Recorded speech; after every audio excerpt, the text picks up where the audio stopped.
वालेकुम सत श्री अकाल। मैं हरमीत सिंह और आप देख रहे हैं सच सवेर। आप सबको सुबह बखैर। और अगर मैं बात करूं आज की सुबह की भी, तो सुबह यकीनन खुशगवार है। जो इस्लामाबाद, रावलपिंडी और इसके मुलाका इलाकों के लोग हैं उनके लिए वैसे भी बारिशों का जो सिलसिला है वो तो शुरू हो चुका है। मुल्क के मुख्तलिफ बेशतर इलाकों में बारिशें बरस रही हैं, काली घटाएँ छाई हुई हैं और जो हब्स थी उसमें कमी आ रही है। लेकिन चूँकि साथ साथ हम देख रहे हैं कि बारिशें हो रही, लेकिन एक चीज़, क्योंकि सावन है और सावन के महीने में आपको पता है कि पसीने भी बहुत ज़्यादा आते हैं। और जब पसीने आते हैं तो ज़्यादा आप जब किसी से मिलते हैं, मुलाकात होती है, तो आपको जो बदबू है, अगर उसने अपनी हाइजीन का ख्याल नहीं रखा तो वो भी आप महसूस करते हैं और फिर कहीं ना कहीं बुरा भी लगता है। तो कोशिश जो अमूमन हम देखते हैं कि बड़ा ही आसान है, कोई कोई ऐसी बड़ी कोई रॉकेट साइंस नहीं है। आप कोशिश करें कि अपने आप अपनी जो हाइजीन है उसका बहुत ज़्यादा ख्याल रखें। क्योंकि अगर हम देखें कि अगर मैं मुख्तलिफ मज़ाहब की बात करूँ और इस्लाम की बात करूँ, तो उसमें भी कहा गया है कि आपका सफाई जो है वो नस्फ़ ईमान है। सिर्फ सफाई जो है अपने घर की नहीं, बल्कि अपने आप की, अपने जिस्म की भी, अपने कपड़ों की, हर चीज़ का आपने ध्यान रखना है।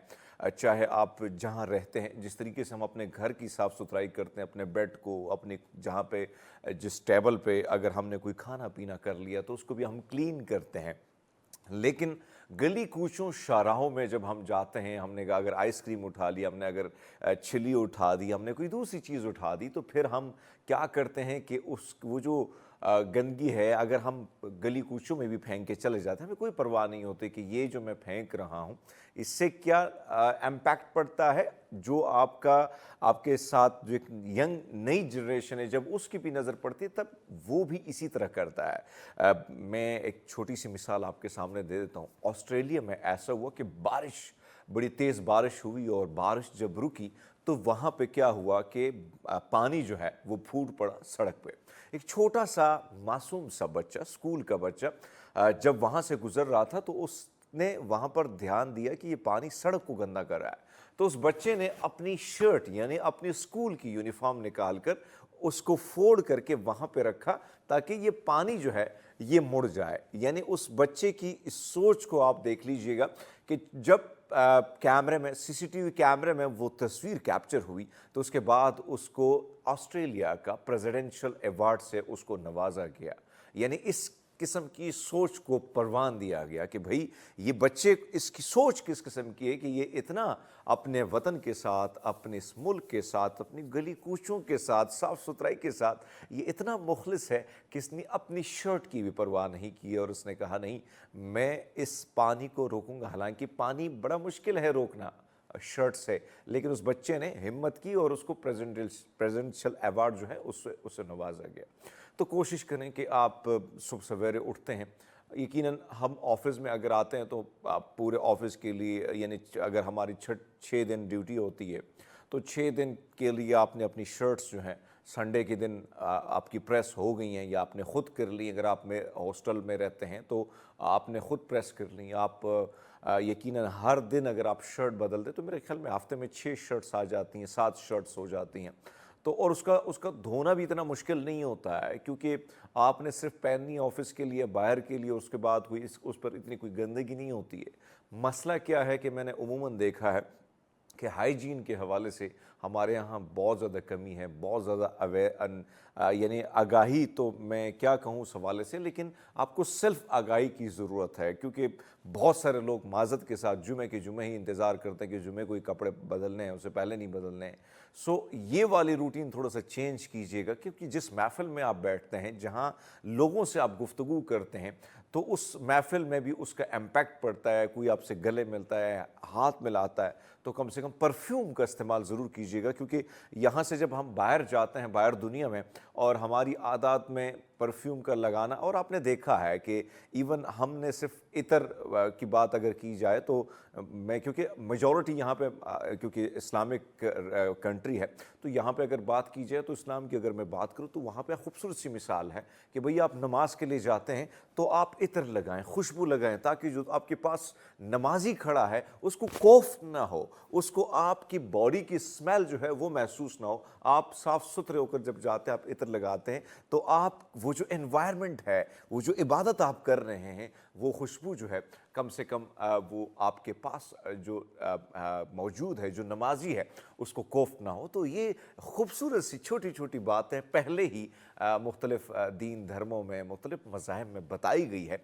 लेकिन मसला क्या है कि हमने कभी कोशिश नहीं की कि हम उस पर ज़्यादा ध्यान दें। तो कोशिश कीजिएगा अपने हाइजीन का, अपने इर्द गिर्द की चीज़ों का बड़ा ख्याल रखें और ट्रेनिंग दें। आप स्कूल के टीचर हैं, आप लेक्चरर हैं, आप अगर टेलीविज़न की स्क्रीन पर बैठे एंकर हैं, या आप दुकानदार हैं, जिस जगह में आप काम करें, काम कोई बड़ा छोटा नहीं होता, काम काम होता है। लेकिन अपने आप का, और साथ में ये मैसेज भी है कि कन्वे करें कि आपकी पर्सनालिटी पे, आपकी शख्स पे कितना इम्पैक्ट पड़ता है, क्योंकि अगर आप इसको अप्लाई करेंगे।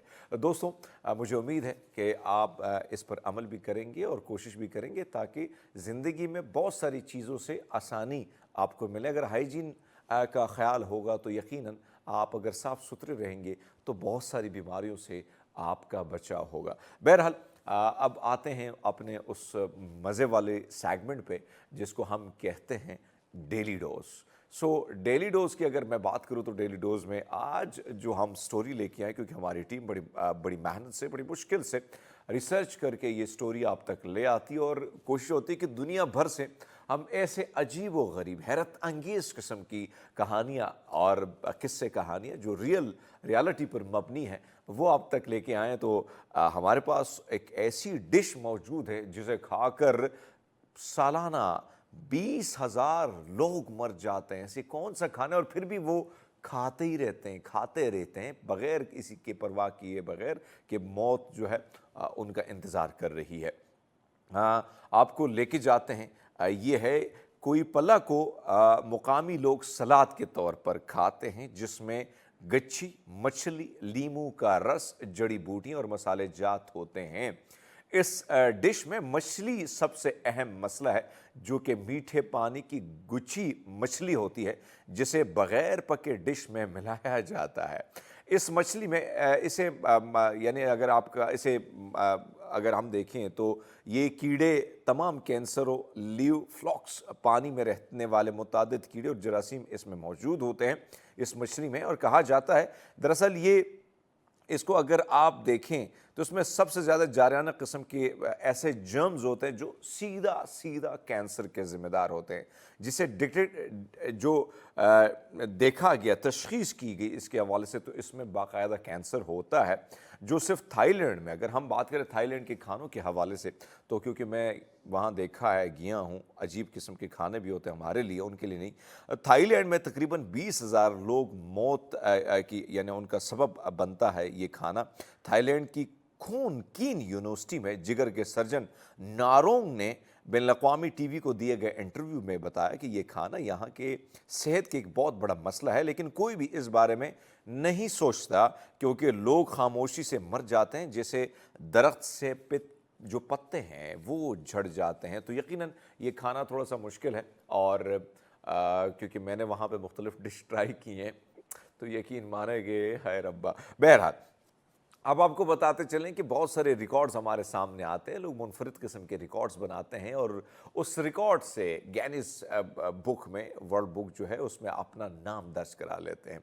तो जो हम आपको एक और रिकॉर्ड दिखा देते हैं, बड़ा मुश्किल भी, आसान काम नहीं है। वैसे तो अगर हम बैठे होते तो हम ऐसे ही घुमाते रहते हैं कीज़ को, उनको घुमाना आसान होता है, लेकिन ये कीज़ नहीं है भाई साहब, ये मोबाइल है। और मोबाइल के हवाले से जो हमारे पास रिपोर्ट्स आई हैं, हमारे पास जो चाइना से एक रिपोर्ट्स आई है, जिसमें चीनी शहरी चिनयांगोंग ने 1 मिनट में उंगली पर सबसे ज़्यादा मोबाइल फ़ोन घुमाने का नया रिकॉर्ड कायम कर दिया है। फुजियान सूबे से ताल्लुक़ रखने वाले चीनी शहरी चिंग चोंग किंग नाम बड़ा मजे का है, चिंग चोंग कोंग।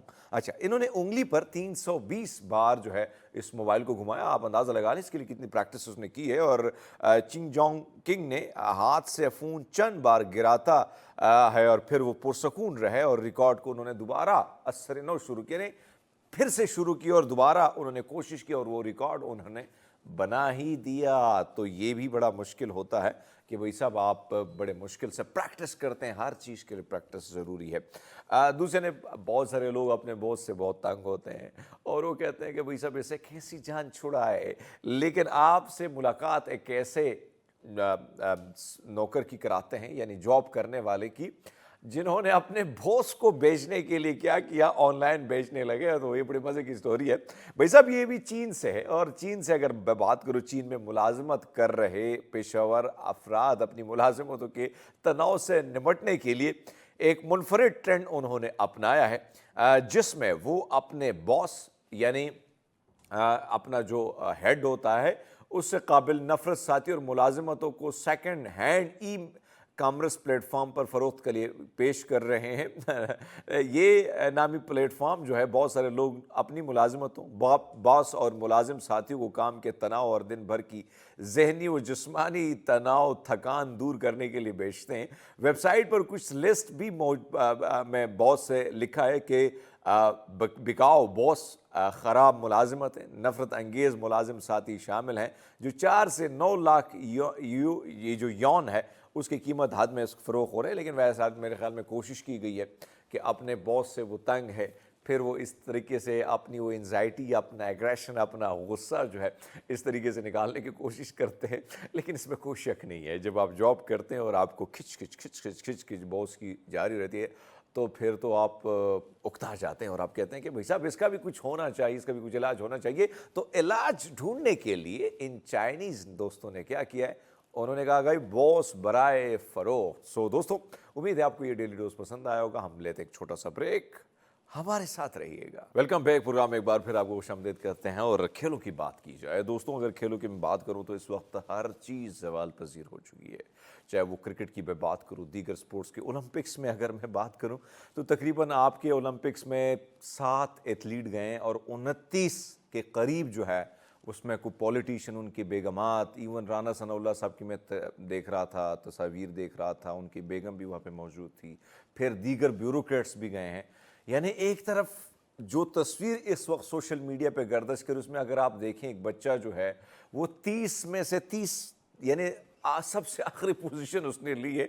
और कल सोशल मीडिया पे बड़ी मीम्स भी चल रही थी कि शुक्र है कि डूबा नहीं है पानी में, वरना फिर एक और जो है मामला शुरू हो जाता। लेकिन बहरहाल हर चीज़ को हमने तबाही के दहाने पर लाके खड़ा कर दिया है। और अगर हम बात करें क्रिकेट का बेड़ा गर्क, एक ऐसे शख्स को हमने पीसीबी के चेयरमैन बना दिया है जो सहाफ़ी था, अचानक वज़ीर आला बना, फिर वज़ीर दाखिला बना, अब वो पीसीबी के चेयरमैन भी बना। क्रिकेट से उसका कोई ताल्लुक़ नहीं है, जिसका कोई ताल्लुक़ नहीं होता है उसको हम बना लेते हैं हेड। इसी तरह ओलंपिक्स में आप देखें, जो साहिब 24 सालों से उसने ओलंपिक्स का बेड़ा गर्क किया है और अभी तक हमने कोई इसमें कोई अचीवमेंट हमारी ना होने के बराबर है, तो क्रेडिट इस शख्स को जाता है जिसको ज़बरदस्ती बिठाया गया, या आप ज़बरदस्ती कह सकते हैं, जिसका स्पोर्ट्स से कोई ताल्लुक़ ही नहीं है, जो तमाम तर जो है सैलरीज वगैरह, इंक्रीमेंट, वो सब कुछ एंजॉय कर रहा है। तो इसीलिए हर चीज़ में हमारा जवाल चल रहा है। फ़ुटबॉल में अगर हम बात करें तो फ़ुटबॉल एक ज़माना था कि फ़ुटबॉल में हम बहुत अच्छे जा रहे थे, फिर उसका भी बेड़ा गर्क हो गया। लेकिन मायूस इसलिए नहीं होते, कुछ ऐसे नौजवान मौजूद हैं और मैं इस चीज़ का गवाह हूँ कि इन नौजवानों से जब मेरी मुलाकात होती थी इस्लामाबाद के मुख्तलिफ सेक्टर में, ये बड़े पुरुमीद नज़र आते थे। और उसमें शाहरुख, जिनसे जो हमारे आज के गेस्ट हैं, ये अक्सर मुझे कॉल करते थे और बुलाते थे कि आप आ जाओ, वहाँ पे थोड़ी कवरेज करनी है। हालांकि कवरेज के लिए बड़ा मुश्किल होता था इनके लिए। और फुटबॉल की जब इन्होंने शुरुआत की तो यकीन माने लोग इनको काफ़ी मायूस भी कर रहे थे। लेकिन अचानक आज फुटबॉल, पाकिस्तानी फुटबॉल टीम कहाँ तक पहुँची, आप हैरान हो जाएंगे। और ये credit goes to these guys. So Shahrukh, कैसे हैं आप? Good morning. Good morning. बहुत शुक्रिया हमीद साहब आपका दावत देने का। बड़ा अच्छा लगा कि हम आज फुटबॉल और खसूस स्पोर्ट्स की बात करने जा रहे हैं। बहुत अच्छी बात, और इस पे बहुत पहले बात होनी चाहिए। और मैंने आपसे जिस तरह बात की कि हमने तो बहुत कोशिश की है अपना फ़र्ज़ निभाने की, और इसको जिस तरीके से आप मैदान में थे तो मीडिया के मैदान में हमने ये मोर्चा संभाला था। बहरहाल शाहरुख, अगर हम बात करें इस वक्त पाकिस्तान में जिस तरीके से फ़ुटबॉल शुरू हुआ, आप लोगों ने जब शुरुआत की, लेयर लीग था, फिर मुख्तलिफ लीग्स आई। अब अगर मैं फ़ुटबॉल पाकिस्तान फ़ुटबॉल फ़ेडरेशन की मैं बात करूँ, तो आप मुस्तकबिल को क्या देख रहे हैं? किस तरीके से हमने तब्दीलियां हम लेके आए हैं? जी, बिल्कुल। तो हरमीत साहब, पहले अगर आप पाकिस्तान फुटबॉल फ़ेडरेशन या हमारी फुटबॉल टीम के इतिहास को देखें तो पिछले 9 साल बड़े ही मुश्किल गुज़रे हैं। हम्म। इसमें पॉलिटिक्स का शिकार बनी फुटबॉल। फीफा ने पाकिस्तान को 2 दफ़ा बैन भी किया। ये हम्म। आखिरी बैन 2022 में ख़त्म हुआ, जिसके बाद हमारी कौमी टीम भी दोबारा एक्शन में आई। हमने नेपाल के खिलाफ पहला हमारा मैच खेला, जो बड़े सालों बाद हुआ।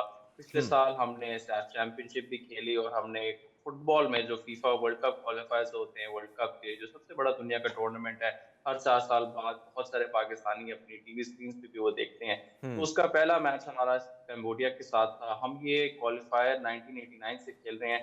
32 दफा मैचेस खेल चुके हैं, 28 हारे हैं, 4 ड्रॉज हुए हैं। लेकिन पिछले साल पाकिस्तान फुटबॉल फेडरेशन की काविशों से पाकिस्तान ये मैच पहली दफा जीत गया और सेकंड राउंड में गया, हम्म। जिसमें पाकिस्तान का मुकाबला हुआ ताजिकिस्तान के साथ, जॉर्डन के साथ और सऊदी अरेबिया के साथ, जो एशिया के सबसे बड़े ममालिक हैं। और पाकिस्तान को होस्ट करने का भी मौका मिला इन सारे मैचेस को इस्लामाबाद में। और जो सबसे अच्छी बात है, हमारी एवरेज अटेंडेंस इन तीनों मैचेस में 16,000 से ऊपर रही है। आखिरी मैच जो हमने सऊदी अरेबिया के खिलाफ खेला, वो 20,124 लोगों ने देखा। और हम्म। ये पाकिस्तान का इस ग्रुप का भी हाईएस्ट अटेंडेंस था, और ये सारे शायकीन वो थे जिन्हें टिकट लिया, मैच देखा और पाकिस्तान की कौमी टीम को आकर सपोर्ट किया। और ये बिल्कुल भी किसी खास माशूक के शाहरुख, बगैर जिस हुआ। तरह आप फरमा रहे हैं, इस जो जिस तरीके से आपने एक्सप्लेन किया और आपने बताया कि क्या क्या चीज़ें हो रही हैं, सबसे पहले ज़ाहिर बात है कि आप जो मामलात आ रहे हैं उस पर तो हम बात करेंगे। ज़वाल पज़ीर होना एक खेल का, जिस तरह मैंने कहा कि ओलंपिक्स का कि जो साहिब विराजमान है, तो यकीनन अगर मैं ज़्यादा बोलूँगा तो मेरा शो भी वो बंद कर देंगे। ठीक है, इसी तरह पीसीबी का जो चेयरमैन है, वो जिस तरीके से आया हुआ है पैराशूट से, तो उसने भी तबाह कर दिया क्रिकेट को। और फिर अंदर जो सियासत है, मैं चाहता हूं कि थोड़ा सा इस जवाल की तरफ जो हम गए फुटबॉल में, दुनिया का सबसे मकबूल तरीन खेल फुटबॉल है, ये जवाल पजीर क्यों हुआ ये खेल पाकिस्तान में? देखिए, पाकिस्तान में फुटबॉल का जो इतिहास है उसमें हमने अच्छी कारकर्दगी दिखाई है। पर हमने जिस तरह हॉकी में दुनिया पे राज किया है, या हमने क्रिकेट में बहुत सारा दुनिया को कुछ ना कुछ करके दिखाया है, हमने फुटबॉल में उस तरह कभी कुछ किया नहीं। हम हम्म। सैफ चैंपियनशिप जो हमारी सबसे बड़ी टूर्नामेंट होती है, वो हम कभी नहीं जीते। हमने एशियन गेम्स में कभी कोई मेडल नहीं जीता फुटबॉल के अंदर। हमने कभी ओलंपिक्स के लिए क्वालिफाई नहीं किया, वर्ल्ड कप तो बहुत दूर की बात है। हमने एशियन कप भी कभी नहीं खेला। तो उस तरह उस हमने कभी कारकर्दगी फुटबॉल में नहीं दिखाई। हालाँकि हमारी टीम एक ज़माने में अर्ली 60s में 70s में अच्छी बहुत होती थी। हम्म। पिछले 9 साल में जो हमारा मसला चल रहा था पाकिस्तान में, वही ये था कि आपकी पॉलिटिक्स जो है उसने तकरीबन फुटबॉल को अपने घुटनों तक उतार दिया था। हम्म। क्योंकि आपकी पॉलिटिक्स के इश्यूज़ जितने भी शुरू हुए 2015 में, जब फैसल सालेयात जो है प्रेज़िडेंट थे, उसके बाद से जितने भी इश्यूज़ हमारे आए, उसमें पाकिस्तान 2 दफ़ा बैन भी हुआ। तो अनफॉर्चुनेटली हमारे मुल्क में यही होता है कि जो भी स्पोर्ट होती है उसके साथ-साथ सियासत साथ-साथ आती है। शाहरुख, लेकिन एक तो शुक्र है सियासत होती है, दूसरी जानब अगर हम देखें, मैं परसों मेरे बड़े करीबी दोस्त हैं तो उनके साथ में बैठा था सलमान, तो वो मैं बात कर रहा था कि फेडरेशंस की अगर जब बात आती है, तो मुझे एक दफ़ा ना, मैं एक चैनल का ब्यूरो चीफ था भारतीय पंजाब का, तो उनकी कॉल आई कि कबड्डी वालों से बात करनी है। मैं कबड्डी वालों के पास गया, फेडरेशन वालों से, तो जब एक का इंटरव्यू किया तो वो कहते हैं असल फेडरेशन वाले तो हम हैं, दूसरे से बात की तो दूसरे कहते हैं हम हैं। तो वहाँ पे मैंने देखा कि कई फेडरेशन वाले थे। तो ये फेडरेशन जो बनी हुई है, हर बंदा ऑन कर रहा है। अगर ओलंपिक्स की मैं बात करूं तो ओलंपिक्स का तो गेम्स की, अगर मैं सेफ गेम्स की या दीगर चीज़ों की बात करूं, वहाँ पे भी सिचुएशन कुछ इसी तरह ही है। तो फुटबॉल में भी क्या, जब शुरुआत आप लोग इस तरफ छलांग लगा रहे थे, गोरों को राग़िब कर रहे थे अपनी तरफ, तो उससे पहले भी सिचुएशन कुछ इस तरह थी, और आज कितने चैलेंजेस हैं? ये चैलेंजेस तो बहुत सारे हैं, हम्म। लेकिन ये जो पैरेलल एसोसिएशन का मसला है, ये पाकिस्तान फुटबॉल फेडरेशन ने मसला हल कर दिया था, जिसमें पाकिस्तान की गवर्नमेंट ने भी इनको सपोर्ट किया था 2022 में। तो जो ज़बरदस्त। कौमी फुटबॉल फेडरेशन है, वो फीफा रिकॉग्नाइज्ड है, जो ग्लोबल बॉडी है, और हुँ, फीफा ने इतिहास में भी बहुत ज़्यादा पाकिस्तान को सपोर्ट किया है। पाकिस्तान में जो फुटबॉल फेडरेशन के हेडक्वार्टर्स है लाहौर में, वो भी फीफा ने बनवाए हैं। हुँ, एनुअल फंडिंग भी फीफा प्रोवाइड करता है, गवर्नमेंट कोई खास हुँ। सपोर्ट प्रोवाइड नहीं करता। लेकिन अब जो अगली फ्यूचर हम देख रहे हैं वो ये है कि पाकिस्तान में फुटबॉल के बहुत ज़्यादा देखा जाता है, बहुत ज़्यादा खेला भी जाता है। हमने कौमी टीम को भी देख लिया तरक्की करते हुए। तो पाकिस्तान फुटबॉल फेडरेशन का इम्कान है कि पाकिस्तान में एक लीग सिस्टम शुरू किया जाए, जिससे पाकिस्तान जो है फुटबॉल आगे भी बढ़ शाहरुख, सकता एक है, जो चीज़ हमारे छोटे जो इस वक्त अगर हम देखें, हम पहले मसाइल पे बात करते हैं, फिर आपकी जो अचीवमेंट है उस पर भी बात करेंगे, और फुटबॉल आज बिल्कुल ठीक है। कहाँ है, माजी में कहाँ था, उस पर भी बात करते हैं। जो मसाइल हैं, अगर हम मसाइल की बात करते हैं, मेरे मेरे सामने बहुत सारे एथलीट्स आए और एन यानी ब्रेक में वो लिटरली रोने लगे कि हमें स्पॉन्सरशिप नहीं मिलती। और आपने देखा होगा कि ये कोई ऐसा नहीं है कि कोई बर्गर F7 वाला F6 वाला कोई बर्गर उठेगा, वो बेचारा एसी से उठ नहीं सकता है। ये मेरे जैसा मिडिल क्लास ही होता है जो उठ के दौड़ धूप में निकलता है और कहता है कि मैंने अपना नाम बनाना है। तो नाम बनाने के लिए वो बेचारा जो है, अब आप देखें कि किसी के शूज़ भी नहीं होते, किसी के पास यूनिफॉर्म तक नहीं होती है, लेकिन वो कहता है नहीं, मैं कुछ करके जाऊंगा इस दुनिया से। सो मैं आपसे जानना चाहता हूं कि वो एथलीट्स मेरे सामने रोए हैं, बहुत बड़े बड़े नाम हैं। मैं इस वक्त अगर फुटबॉल की बात करूं तो इस वक्त स्पॉन्सरशिप के हवाले से हमने तमाम तर चीज़ें क्रिकेट पर लगाई हैं, लेकिन हमने और स्पोर्ट्स की तरफ ध्यान नहीं। ये कितना नुकसान हम कर रहे हैं? ये बहुत ज़्यादा नुकसानदेह है, लेकिन मैं अगर अपनी प्रोफ़ेशनल राय दूँ, तो मैं इसमें सारा ज़िम्मेदार स्पॉन्सर्स को नहीं ठहराता, जो हम्म। काम करते नहीं है या करना नहीं चाहते। देखिए, स्पोर्ट्स में एक होता है स्पॉन्सरशिप, एक होता है सीएसआर। सीएसआर का ठीक है। मतलब है कि यार मैं आपको पैसे दे रहा हूँ और हम्म। उसकी मद में मुझे कुछ नहीं चाहिए। जहाँ बात आती है ना स्पॉन्सरशिप की, तो ब्रांड आपसे माँगता है, यार आपकी ऑडियंस क्या है, कितने लोगों तक पहुँचेंगे, क्या आप उनसे प्रोफ़ेशनली डील कर सकते हैं, क्या आप उनको ब्रॉडकास्ट देंगे कि नहीं देंगे? तो बहुत सारे लवाज़मात होते हैं स्पॉन्सरशिप हम्म। के हवाले से, जो अभी फुटबॉल में हमने देखा है कि स्पॉन्सरशिप्स आनी शुरू हुई हैं। अभी जब हमारा मैच हुआ सऊदी अरेबिया के खिलाफ, फुटबॉल फेडरेशन ने 2-3 बड़े ब्रांड्स के साथ काम किया, उसके पैसे भी कुछ जनरेट हुए, और क्राउड जो मैंने आपको बताया सारा टिकट्स देख के आया। तो फुटबॉल में पैसा ज़रूर मौजूद है, क्योंकि लोग देखना चाहते हैं, और अगर आप इसको प्रोफ़ेशनली लेके चलें तो इसमें पैसा भी जनरेट होगा। अच्छा शाहरुख, एक और चीज़ जो फुटबॉल की अगर मैं बात करूं, तो मैंने देखा है कि पिछले 2-3 हफ्ते पहले हमारे एक दोस्त जो आपके साथ मुंसलिक थे और हमारे साथ चैनल में भी थे, उसने भी कॉल की कि कोई बड़ा इवेंट होने वाला है। इसी तरह आप भी बड़े बड़े इवेंट आप भी करा रहे हैं। तो इस वक्त हम देख रहे हैं कि बहुत सारे जो इंटरनेशनल फुटबॉलर हैं वो भी पाकिस्तान आते हैं, वो भी पार्टिसिपेट करते हैं मुख्तलिफ इवेंट्स में। ये कितना ख़ासकर हमारे जो नौजवान हैं उनका मोराल, उनको मज़ीद मोटिवेट करने के लिए ये कितना ज़रूरी है? लेकिन जब तक आप जो अगले जनरेशन के खिलाड़ी हैं, फुटबॉलर्स हैं, उनको जब तक आप ये नहीं दिखाते कि फुटबॉल एक करियर बन सकता है उनके लिए, जिसमें वो अपनी रोज़ी-रोटी कमा सकते हैं, तरक्की कर सकते हैं, कौमी टीम के लिए खेल सकते हैं, उसके बाद पाकिस्तान से बाहर जाके खेल हुँ, सकते हैं, तो वो क्यों अट्रैक्ट होंगे फुटबॉल की तरफ? शौकिया खेलना एक अलहदा बात है, लेकिन एक करियर बनाना फुटबॉल में एक बिल्कुल अलहदा बात है, और हुँ, इसी पे ही काम होना चाहिए। हुँ। अच्छा शाहरुख, गुफ्तगू का सिलसिला तो जारी रहेगा आपके साथ और ख़ासकर फुटबॉल के इस इश्यू पर भी बात करेंगे। लेकिन एक छोटा-सा ब्रेक लेते हैं और ब्रेक के बाद नाज़रीन दोबारा हाज़िरी होती है, तो देखते रहिए सच न्यूज़।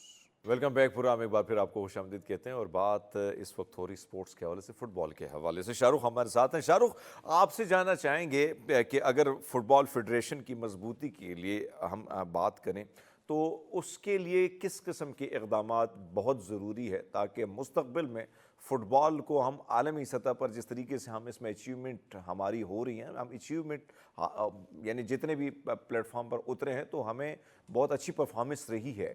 इस पर आप क्या कहते हैं? इसमें सबसे बड़ा जो पाकिस्तान फुटबॉल का मसला है, जहाँ तक बात है हमें तरक्की करने की, वो ये है कि हमारे पास पाकिस्तान में एक लीग सिस्टम मौजूद नहीं है। और हुँ, लीग सिस्टम मौजूद ना होने की वजह से जो हमारे कौमी खिलाड़ी होते हैं, उनको वो एक्सपोज़र नहीं मिलता, उनको साल के जितने मैचेस की ज़रूरत होती है वो नहीं खेल पाते, उन मैचेस की इंटेंसिटी वो नहीं होती। तो ये सबसे बड़ा मसला है, और ये मसला जब तक हल नहीं होता तो उनको सही तरह एम्प्लॉयमेंट नहीं मिल सकती, हमारे कोचेज़ को, रेफरीज़ को, हुँ। दीगर जो हमारे स्टेक होल्डर्स हैं उनको एम्प्लॉयमेंट नहीं मिल सकती। तो ये मरला जो है सबसे बड़ा है मेरी नज़र में पाकिस्तान अच्छा शाहरुख, एक और चीज़ ख़ासकर अगर हम बात करें पाकिस्तान फ़ुटबॉल लीग के हवाले से, उसका जब इफ्तिताह हुआ तो उस वक्त हमने देखा कि जो फ़ुटबॉल फ़ेडरेशन है उसने उसकी मुखालिफत की थी, इस किस्म की खबरें भी आई थी। क्या इसमें सच्चाई है, और अगर है तो फिर ऐसा क्यों हुआ था? जी देखिए, पाकिस्तान फुटबॉल फेडरेशन जो है, क्योंकि राइट्स खुद रखता है फुटबॉल हुँ, लीग कराने के लिए, तो हुँ, वो किसी और को तो नहीं इस तरह देखेगा जो और लीग करा सकता है। फुटबॉल फेडरेशन ने राइट्स भी किसी और को नहीं दिए। कुछ हुँ, पार्टीज़ हैं जो एक लीग कराना चाह रही हैं, लेकिन राइट्स जो हैं सिर्फ़ पाकिस्तान फुटबॉल फेडरेशन के पास हैं, और पाकिस्तान फुटबॉल फेडरेशन हुँ, खुद एक लीग सिस्टम का कयाम करना चाहता है पूरे पाकिस्तान में। और क्योंकि फेडरेशन जो है वो फीफा से भी मुंसलिक है, जो एशियन सतह पे आगे हुँ। कॉम्पिटिशन्स होती हैं, जो यहाँ से टीमें जीत के जाएँगी, वो भी फेडरेशन के थ्रू ही होती है। तो फेडरेशन के बगैर ये काम किया नहीं जा सकता। शाहरुख, एक और चीज़ जो मैंने देखी है, मैं तो 2 जगहों की मुझे ज़्यादा एक्सपीरियंस है और मैं थोड़ा-सा उस पे बात भी करता रहता हूँ। ख़ासकर मैं अगर लियारी बॉयज़ की बात करूँ, तो मैंने उनको, क्योंकि मैं कराची में काफ़ी अरसा रहा हूँ, तो कराची में मैंने लियारी में मेरे बड़े अच्छे दोस्त थे, तो अक्सर मैं जाया करता था। तो नौजवानों में बड़ा टैलेंट है। हालाँकि वहाँ पे वो सहूलियात नहीं है, ना उस तरह के उनको हर तरफ से वो महरूम है। और उसके बावजूद वहाँ पे एक टैलेंट उभर कर आता है और फुटबॉल में भी अपना हिस्सा वो डालते हैं। फिर अगर मैं गिलगित बल्तिस्तान स्कर्दू या इन इलाकों की बात करूँ, वहाँ से भी हमें टॉप क्लास के खिलाड़ी मिले हैं। इसी तरह दीगर मुल्क के दीगर इलाकों से भी मिले हैं। डिस्ट्रिक्ट लेवल पे आप नहीं समझते कि इस चीज़ को अगर हम मजबूत करें तो इससे बहुत ज़्यादा फ़ायदा हो सकता है, लेकिन उसको मजबूत करने के लिए आप समझते हैं कि ये कमियां हैं, ये महरूमियां, अगर उसको पूरा किया जाए तो वो उस चीज़ें दुरुस्त समत में जा सकती हैं? बिल्कुल, और आपने बड़ा अच्छा ये पॉइंट रेज़ किया है। हुँ, हमारे पास जो डिस्ट्रिक्ट लेवल है, उसमें पाकिस्तान फुटबॉल फेडरेशन के पास 142 डिस्ट्रिक्ट्स हैं पूरे पाकिस्तान के अंदर।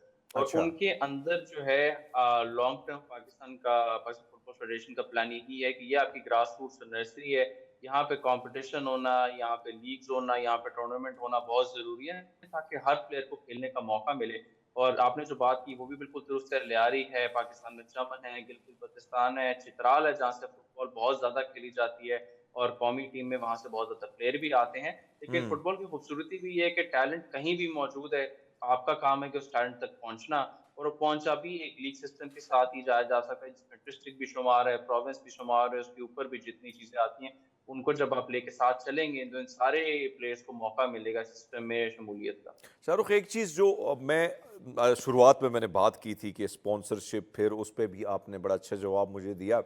लेकिन मैं अगर बात करूं हमने कवरेज की, अगर हम, क्योंकि एक चीज़ मीडिया पे नहीं चलती, सोशल मीडिया पे नहीं आती, तो कहीं ना कहीं स्पॉन्सरशिप या स्पॉन्सर जो हैं या दीगर जो लोग हैं वो अट्रैक्ट नहीं होते। ये बात तो दुरुस्त है। इस वक्त अगर हम देखें, हमने हर चीज़ को, अगर हमारा फोकस होता है, चाहे छोटा मैच हो, क्रिकेट का बड़ा मैच हो, लेकिन उस पर खबर भी वो बन, हेडलाइन भी बन जाती, न्यूज़ भी बन जाती। फुटबॉल इतना बड़ा गेम, पूरी दुनिया में सबसे ज़्यादा मकबूल तरीन गेम है। आपको इस वक्त, आपको नहीं लगता कि मीडिया उस तरह की कवरेज नहीं दे रहा है? होना चाहिए था। इस पर आप क्या कहते हैं, और मीडिया अपना किस तरीके से रोल निभा सकता है? बिल्कुल, मुझे लगता है कि आप जैसे भाई हैं और इस तरह के भाई हों जो पाकिस्तान में फुटबॉल को कवरेज दें, तो वो बहुत बेहतर होगा।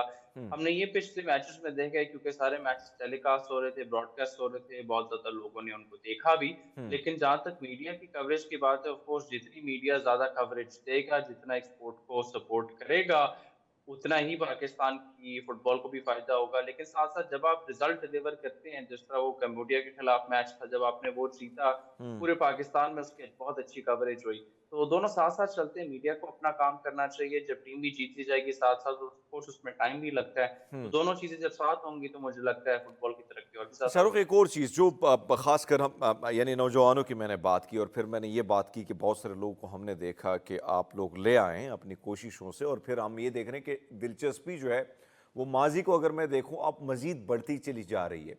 तो मैं आपसे जानना चाहता हूं कि इस वक्त नौजवानों में आप वो टैलेंट, वो आगे की चाह, यानी इस मुल्क का नाम और अपना नाम रोशन करना, यानी इस ग्रीन फ्लैग को पूरी दुनिया में छा जाना, इसमें ये चीज़ आप कितने करीब से देख रहे हैं, और ख़ासकर नौजवान जो है अपने गोल की तरफ कितने बेचैन हैं? वो भी चाहते हैं कि वो भी जाके फीफा में वर्ल्ड कप का हिस्सा वो बने, वो भी जाके हम ऐसी जगहों में क्वालिफाई करें, हम ऐसी जगहों तक रसाई हासिल कर सकें कि जहां पूरी दुनिया की नज़रें होती हैं और वहां भी पाकिस्तान का झंडा जो है कहीं ना कहीं हमें नज़र आए। जी, बहुत ज़्यादा मुझे लगता है पाकिस्तान के अंदर एनर्जी भी मौजूद है फुटबॉल के लिए, टैलेंट तो है ही है हमारे पास। फीफा ने भी जब 2006 में अपना एक पूरा हम्म। सेंसस किया था पाकिस्तान के अंदर, तो हमारे पास तकरीबन उस डेटा के मुताबिक हम्म। 2.93 मिलियन प्लेयर्स मौजूद हैं, तो दुनिया में 19वें नंबर में आते हैं। तो वाह। Top 20 countries of the world when it comes to number of players. तो हमारे पास प्लेयर्स की तादाद इतनी ज़्यादा मौजूद है क्योंकि हमारी पॉपुलेशन ज़्यादा है कि हम्म। हम अगर अपनी टैलेंट पे काम करें, टैलेंट को डेवलप होने का मौका दें, तो पाकिस्तानी फुटबॉल बहुत अच्छी तरह तरक्की कर सकता है। और ये ना सिर्फ हमारी मेंस टीम के साथ है, बल्कि हमारी वुमेन्स टीम के साथ भी है, जिनने बहुत अच्छी कारकर्दगी पिछले 2 साल में दिखाई है। शाहरुख, एक और चीज़ यानी हमने जो जिक्र किया ख़ासकर फीफा के हवाले से, और अगर मैं मुझे याद है जो पाकिस्तानी फुटबॉली जो टीम थी हमारी, वो फीफा क्वालिफाई राउंड 2 में जो मद मुकाबिल उनकी टीमें थी, वो जब वहाँ तक पहुँची तो बड़ा हौसला था, बड़ी खुशी थी पूरे पाकिस्तान में। आपकी बात दुरुस्त है कि जब हम अच्छी कारकर्दगी करते हैं तब मीडिया भी जाके अपने कैमरा लगा लेते हैं कि भाई साहब कुछ होने वाला है। लेकिन वहाँ पे फिर कुछ ऐसा हुआ कि हल्की-फुल्की मायूसी भी हुई, हारने की कुछ वजूहात। मैं चाहता हूँ कि क्या ऐसी वजूहात थी जिसकी वजह से हमने सही फ़ोकस नहीं किया, कोई कोताहियाँ, कोई कमियाँ, और क्या उससे आगे हमने अब कुछ सीखा है कि हमने आगे क्या करना है? सीखा तो मुझे लगता है हमने बहुत कुछ है। एक तो हुँ। हमने ख़ास तौर पे ये सीख लिया कि होम पे मैचेज़ कैसे कराने हैं और हमारा क्राउड कितना स्ट्रॉन्ग है। लेकिन मुझे नहीं लगता ज़ाती तौर पे कोताहियाँ कोई थी, क्योंकि आपकी उम्मीदों पे डिपेंड करता है कि आप इस राउंड पे क्या चाह रहे थे। हुँ। मैं इस तो अगर राउंड पे देखूँ तो हमारे लिए बहुत मुश्किल था कि हम इस राउंड में कोई भी पॉइंट निकाल सकें। हुँ। हमारे खिलाफ टीमें Tajikistan quarter finalist Asian cup, Jordan finalist Asian cup, और सऊदी अरेबिया वही टीम है जिसने मेसी की अर्जेंटीना को हराया था 2022 में। तो हुँ। हमारे जैसे मुल्क के लिए जो पहली दफ़ा ये राउंड खेल रहा है, हमारे लिए तो यहाँ पे होना ही जिसे कहते हैं बहुत बड़ी बात है। तो रिज़ल्ट निकालना तो बहुत मुश्किल काम था। लेकिन इसके साथ-साथ अब हम क्योंकि इस राउंड में आए हैं, हम अगला इसी तरह के क्वालीफाइंग राउंड एशियन कप के लिए खेलेंगे जो मार्च 2025 में शुरू होगा। वहाँ हुँ। पे हम अपनी ज़्यादा बेहतर कारकर्दगी की उम्मीद रख सकते हैं, क्योंकि उसमें थोड़ी आसान टीमें होंगी जो हमारे मुकाबले की हैं। ये तो वो टीमें तो जो एशिया की सबसे अच्छी टीमें हैं, लेकिन इनके खिलाफ खेल के हमारे पास वो एक्सपीरियंस और वो एक्सपोज़र आया जो शायद पहले कभी नहीं आ सकता। शाहरुख, ख़ासकर मैं अगर देखूं, आप जितने भी आप, मैं इसमें इसलिए कहता हूं कि कुछ लोग हैं, फिर आपकी एक फेडरेशन है, फिर आप लोगों ने पूरे आपकी आपका एक टीम वर्क है उसके पीछे। फिर हम ये देखते हैं कि जब लोग नाउमीद थे, मायूस थे कि शायद फ़ुटबॉल में हम दोबारा अपना मुकाम हासिल करेंगे, लेकिन आप जैसे नौजवान एक्टिव थे और अपना रोल प्ले कर रहे थे, चाहे वो रात, आधी रात 2 बज भी जाते थे, 3 बज भी जाते, पूरी रात खेलते खेलते ये सारा कुछ होता था। मैं आपसे जानना चाहता हूँ कि जो जितने भी हमारे, यानी आपने नौजवानों की बात की और उनके टैलेंट की बात की, फिर वहाँ तक क्वालिफाई करना, फीफा तक पहुँचना, ये आसान काम नहीं है हमारे टीम के लिए, और अब वहाँ तक पहुँचने कभी हमने सोचा भी नहीं था, पर हम पहुँचे। जो इंटरनेशनल प्लेयर आप लोग मधु करते हैं, आते हैं, तस्वीर वगैरह भी हम आपकी देखते हैं, रील्स वगैरह भी देखते हैं, तो उनका क्या रिएक्शन होता है इन नौजवानों को, ये पाकिस्तानी नौजवान फुटबॉल के हवाले से जब उनको देखते हैं? आप जब बैरूनी खिलाड़ियों की बात करें, आप बिल्कुल। हमारे ओवरसीज़ प्लेयर्स की बात कर रहे हैं? जी, जी, जी, जी, जी, जी। तो जी, बिल्कुल, आई थिंक पाकिस्तान में जो ओवरसीज़ प्लेयर्स हमारे पास मौजूद हैं, वो पाकिस्तान के लिए बहुत बड़ा असासा हैं, और पाकिस्तान बड़ा लकी है इस मामले में कि हम ओवरसीज़ प्लेयर्स को यूज़ कर सकते हैं अपने मैचेज़ के अंदर। तो हमारे पास बहुत सारे ऐसे प्लेयर हैं, ओटिस खान है जो इंग्लैंड में खेलते हैं, ईसा हुँ। सुलेमान है जो अज़रबैजान में खेलते हैं, अब्दुल्ला इकबाल है डेनमार्क में, हमारे गोलकीपर यूसुफ बट भी डेनमार्क से हैं, तो दीगर ममालिक में भी, यूरोप में हमारे पास प्लेयर खेलते हैं।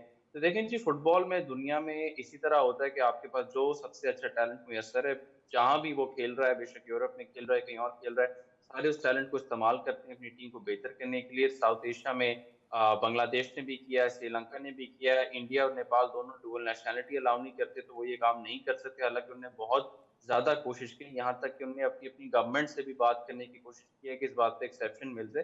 तो पाकिस्तान बड़ा लकी है कि पाकिस्तान ये अपने प्लेयर्स को इस्तेमाल कर सकता है, और उन प्लेयर्स को इस्तेमाल करने से ही हमारी टीम आहिस्ता-आहिस्ता इतनी बेहतर हुई है। ये एक लॉन्ग टर्म हल नहीं है, हमें अपनी डोमेस्टिक प्लेयर्स को डेवलप करना है और स्टैंडर्ड पे लेके आना है कि हमारे पास कोई भी प्लेयर्स कहीं से भी आ रहा हो, हम बेस्ट प्लेयर सिलेक्ट करें।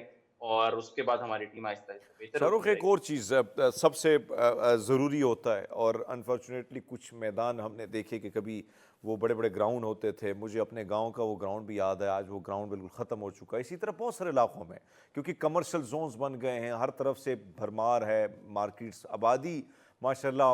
हमारा और कोई काम नहीं आबादी बढ़ाने के अलावा, ये बेहतरीन मशगूला हमारा यही है। इंटरनेट थोड़ा चूँकि आजकल थोड़ा सा कम है, तो फिर ये मशगूला बढ़ सकता है।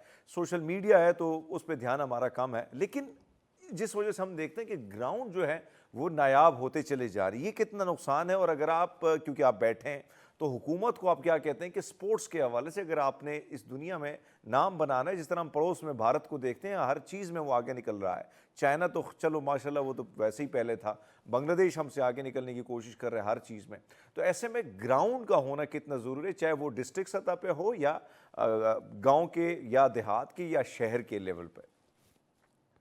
जी, इंफ्रास्ट्रक्चर का होना बहुत ज़रूरी है। मेरा ज़ाती ख़्याल है कि पाकिस्तान का जो इंफ्रास्ट्रक्चर है स्पोर्ट्स का, वो साउथ एशिया में सबसे बुरा है। हमें अभी जब इंटरनेशनल मैचेस पाकिस्तान में भी कराने थे, हमें काफ़ी मसाइल पेश आए, हम्म। क्योंकि हमें पिछले 1 साल के अंदर लग गया टाइम अपनी जिन्ना स्टेडियम के अंदर लाइट्स फिक्स करते हुए, ताकि हम नाइट मैचेस खेल सकें। तो है। हमारे इंफ्रास्ट्रक्चर का मसला बड़ा, जिसे कहते हैं, बड़ा गंभीर है। और इसको हल भी गवर्नमेंट ही कर सकती है, क्योंकि गवर्नमेंट का ही एक बड़ा इंपॉर्टेंट किरदार है इंफ्रास्ट्रक्चर को बिल्ड करना। मैं तो कहता हूँ बिल्ड भी ना करें, जो ऑलरेडी इंफ्रास्ट्रक्चर आपके पास पड़ा हुआ है बस उसी को रिवैम्प कर लें, तो हम्म। आपका खासतौर पे फुटबॉल के लिए तो आपके पास सारे लवाजमात पूरे हैं कि आप अपने सारे स्टेडियम को रेडी करके उनको इस्तेमाल कर सकते शाहरुख, चूँकि टाइम कम की कमी भी होती है, लेकिन आपसे जानना चाहेंगे कि आलमी कप के हवाले से हम नाउमीद बिल्कुल नहीं है, पुरुमीद हैं। और आप जैसे नौजवानों का होना और इस फेडरेशन को आगे लेके जाना, और नई छोट जो यंग जनरेशन है उनको थपकी देना और उनको कहना कि भाई साहब आप बहुत कुछ कर सकते हैं। सो कैसे देखते हैं अब आलमी कप के हवाले से, जब हम स्क्रीन पर देखते हैं बड़े बड़े खिलाड़ियों को स्क्रीन पर देखते हैं, तो कितने हम करीब महसूस करें, खुशी महसूस करें कि भाई साहब हम भी एक ना एक दिन होगा कि भाई साहब हमारे खिलाड़ी भी आलमी कप का हिस्सा बनेंगे। जी, बिल्कुल, आलमी कप तो एक बड़ा लंबा सफ़र है। अगर आपने हम्म। सही बात बताई, जो है हम एशियन कप की तरफ जा सकते हैं, जो हमने हम्म। हमारे कोच इंग्लिशमैन है स्टीवन कॉन्स्टेंटाइन, उन्होंने भी बड़ा ज़िक्र किया कि पाकिस्तान को एशियन कप तक पहुँचने के लिए मेहनत करनी चाहिए। हम्म। पर जब तक आप सिस्टम का हल नहीं निकालते, लीग स्ट्रक्चर नहीं खड़ा करते, इसमें पाकिस्तान फुटबॉल फेडरेशन अब काम कर रहा है, तो ये आहिस्ता-आहिस्ता होगा, बड़ा लंबा सफ़र है। को फुटबॉल जो है 211 मुल्क खेलते हैं, एशिया में 47 मेंबर कंट्रीज़ हैं, तो फुटबॉल में तरक्की करना आसान काम नहीं है, और इसके लिए प्लानिंग करना, डेवलपमेंट करना, इसमें कई साल लग जाते हैं। बट फेडरेशन अभी उस पे काम कर रही है, ताकि इसका पहले जो स्टेप है वो तो कंप्लीट। शाहरुख, एक चीज़ जो पूरी दुनिया में अगर हम देखें, मुख्तलिफ टेक्निक्स पे बात होती है, मॉडर्न टेक्निक्स इस्तेमाल की जाती हैं। माज़रत के साथ हमारे जो खिलाड़ियों का आपने देखा कि जिस तरीके से उनको पहाड़ियों पे चढ़ाया गया, दौड़ाया गया, फिर वो जहाँ गए तो उस किसी की कमर में दर्द था, किसी की टांगों में, घुटनों में दर्द था। तो ये चीज़ नहीं भाई साहब, यानी लेटेस्ट टेक्निकली किस तरीके से खेलना है, या क्रिकेट हो या फुटबॉल हो, तो इस हवाले से आप लोग तो वो मामला तो नहीं कर रहे हैं ना, उस तरफ तो नहीं जा रहे कि पहाड़ियों पे चढ़ा देना, काकूल एकेडमी भेज देना, उस तरफ तो अभी ध्यान नहीं है ना। मतलब क्या इस पे भी कुछ काम हो रहा है आप लोगों का? जी, हमारा जो फुटबॉल का स्ट्रक्चर है वो इस तरह चलता है कि जो हमारे हेड कोच हैं स्टीफन कॉन्स्टेंटीन, वो मल्टीपल कंट्रीज पिछले इंडिया के भी वो कोच रह चुके हैं, उनका बहुत ज़्यादा तजर्बा है इंटरनेशनल फुटबॉल में। तो उनके साथ-साथ एक पूरी टीम ऑफ कोचेज़ होती है, जिसमें हमारे जो head of strength and conditioning है वो ऑस्ट्रेलिया से हैं, हमारे पास एक ब्राज़ीलियन गोलकीपिंग कोच हैं। हम्म। तो इनके साथ जो इनके सारे स्टाफ होते हैं, इन्हीं का काम होता है कि वो डेवलप करें। हेड कोच जो हैं वो ही सिलेक्ट करते हैं प्लेयर्स, वो ही इन प्लेयर्स को ट्रेन करते हैं, बाकी ठीक। उनका कोचिंग स्टाफ ठीक, उनको शाहरुख सपोर्ट हमारे करता है, साथ थे, और वहाँ से शाहरुख काम ने जो होता है। गुफ्तगू मुलाहिज़ा फरमाई, ये हमारी कोशिश की थी कि फ़ुटबॉल के हवाले से भी एक सेगमेंट रखा जाए और इस वक्त देखा जाए कि फ़ुटबॉल की दुनिया में हम कहाँ तक पहुँचे हैं। तो शाहरुख, बहुत शुक्रिया आपका। नाज़रीन, एक छोटा सा नहीं बल्कि एक लंबा सा, क्योंकि न्यूज़ है, सो उसके बाद हाजिर होते हैं आपकी खिदमत में एक नए टॉपिक के साथ। हमारे साथ रहिएगा। वेलकम बैक नाज़रीन, एक बार फिर आपको खुशामदीद कहते हैं, और बात हो रही है खाने पीने के हवाले से, क्योंकि कल भी मैंने कहा था कि भाई साहब सावन का मौसम है, और सावन के मौसम में खाने पीने के हवाले से किन किन चीज़ों पर एहतियात, हाथ होला रखना चाहिए। तो इसी पर बात करने के लिए कायनात हमारे साथ हैं, इस वक्त दुबई में है। कायनात, गुड मॉर्निंग, कैसी हैं आप? Good morning. मैं ठीक हूँ, आप कैसे हैं? मैं बिल्कुल ज़बरदस्त, और हम उम्मीद करते हैं कि आप खैरियत से हैं, बिल्कुल फ्रेश लग रही हैं आप। कायनात, अगर हम देखें, वैसे तो मैं हमेशा ये बात करता हूँ कि सावन आता है, सावन की झड़ियों पे बहुत अच्छी मज़े मज़े की शायरियाँ भी हुई हैं, लेकिन यकीन माने सावन जब आता है तो भैया हालत ही ख़राब हो जाती है। वैसे अगर हम सावन की बात करें तो पाकिस्तान में उमूमन, या आप जहाँ रहती हैं वहाँ पे भी हम देखते हैं कि हमारा ये हाथ होला नहीं रहता है। खाना तो हमने है, लेकिन खाने के साथ साथ मैं चाहता हूँ कि जो खाना है ये कितना जुड़ा है, ख़ासकर अगर आजकल हम देखें नफ्सियाती मसाइल के भी बहुत ज़्यादा लोग शिकार हैं। तो पहले तो इन दोनों पे बात करते हैं, फिर सावन पे आते हैं, उन झड़ियों पे बात करते हैं कि भाई साहब ये झड़ियाँ जो हैं कितनी ख़तरनाक है, और इसमें जो हम खाते हैं उसका क्या रिएक्शन आता है। सो पहले दोनों को देख लेते हैं कि नफ्सियाती और फूड की जो मसाइल है इनका कितना साथ है।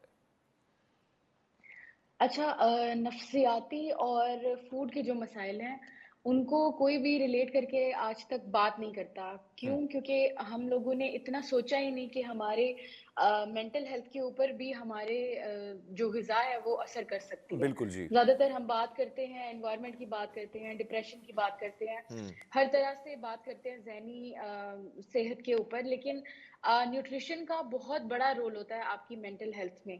किस तरह से कि कुछ ऐसे फैक्टर्स होते हैं आपकी बॉडी में, क्योंकि ज़ाहिर है बॉडी एक मशीन है, उसमें आप जो हुँ, फ्यूल डालोगे हर चीज़ उसी तरीके से चलेगी। बिल्कुल। ऐसे ही हमारे दिमाग को भी उसका अपना जो फ्यूल है, वो ज़रूरत होता है। हुँ, अब जब हम प्रॉपर उस तरीके से नहीं खाते जिस तरीके से हमारे जिस्म में ज़रूरत है मिनरल्स की, न्यूट्रिएंट्स की, इवन बच्चों में, बच्चे ज़्यादातर आजकल प्रेफ़र करते हैं शॉर्टकट्स को, जंक वग़ैरह खिला देती हैं माएँ उनको, और हुँ, फिर उनके अंदर कुछ सिम्पटम्स देखे जाते हैं इवन बड़ों में और बच्चों में, कि क्या होता है कि उनका मूड बहुत ख़राब होता है, चिड़चिड़े होते हैं, हुँ, एंग्ज़ायटी बहुत ज़्यादा होना शुरू हो गई है। छोटे-छोटे बच्चों में आप देखते हैं 11-12 साल के बच्चे होंगे एंड दे आर डिप्रेस्ड। हुँ, और इसके अलावा बड़े लोग, अगर हम बड़े एडल्ट्स की बात करें, तो बहुत सारे मतलब ओबीज़ लोग होते हैं एंड आप उनसे जब भी बात करो वो चिड़चिड़े होते हैं। क्यों? क्योंकि वो बॉडीली हैप्पी नहीं है। हुँ, इंटरनली क्या होता है कि क्योंकि आपको बहुत सारे न्यूट्रिएंट्स की कमी होती है, ठीक है। इस वजह से आपका जो ब्रेन है वो सही तरह से फंक्शन नहीं कर पाता। हुँ। डॉक्टर इसी तरह कायनात, एक बच्चों और में चीज़ है, जी, जी। आप जहाँ रहती हैं, या मैं यूरोप की बात करूँ या अमेरिका के मुख्तलिफ़ ऐसे छोटे-छोटे छोटी-छोटी जो रियासतें हैं या दीगर इलाकों की, हमारे पास जो रिपोर्ट्स आती थी माज़ी में, तो हम कहते थे कि भई साहब वहाँ पे जो, क्योंकि ऑफ़िस जाना होता है, भागना होता है, तो भई सैंडविच बना दिया, बर्गर मिल गया, जो भी मिल गया। क्योंकि ज़्यादातर अमेरिका में या दीगर ममालिक में भी आपको पता है कि इन चीज़ों पे ही गुज़ारा होता है। और हुँ, हुँ। चलते-चलते भई साहब लोग, आप मेट्रो में बैठे हैं, वहाँ पे ट्रेन में बैठे, तो लोग सुबह-सुबह नाश्ता जो है, क्योंकि मैं खुद वहाँ वो मामलात देखे हैं, सारी चीज़ें।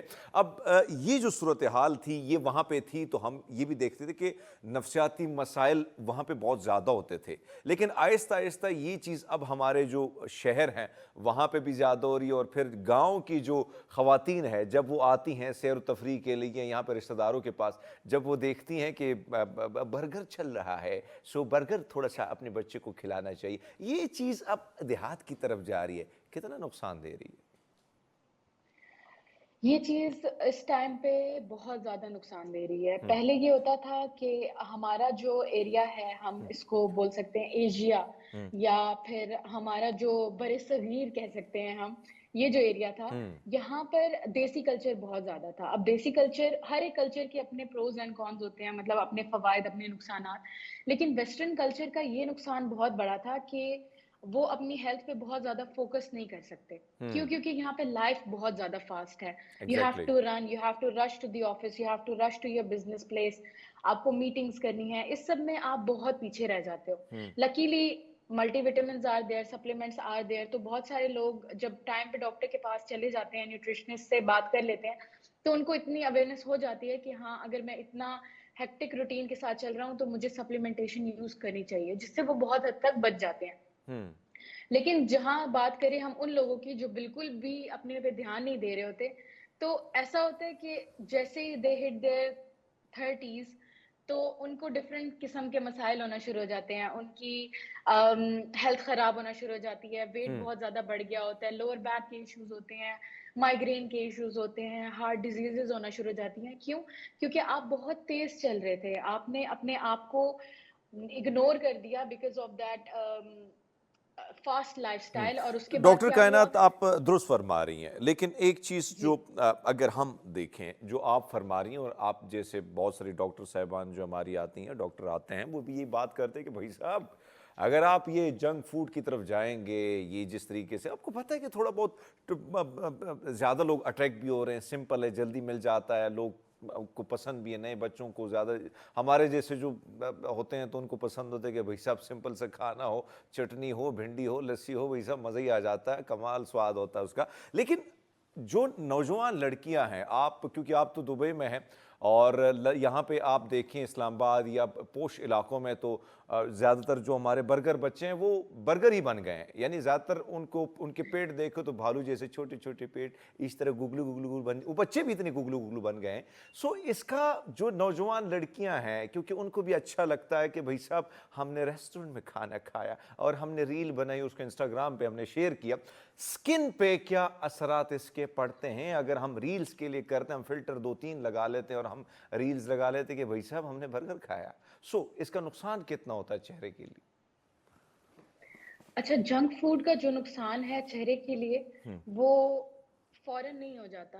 ये हुँ, आपको टाइम लगता है, आप बार-बार खा रहे हो, रेस्टोरेंट्स पे जाके बाहर का खा रहे हो, ऑब्वियसली वहाँ पे रेस्टोरेंट्स में इतना टाइम नहीं होता उनके पास कि वो हर चीज़ ताज़ा बनाएँ।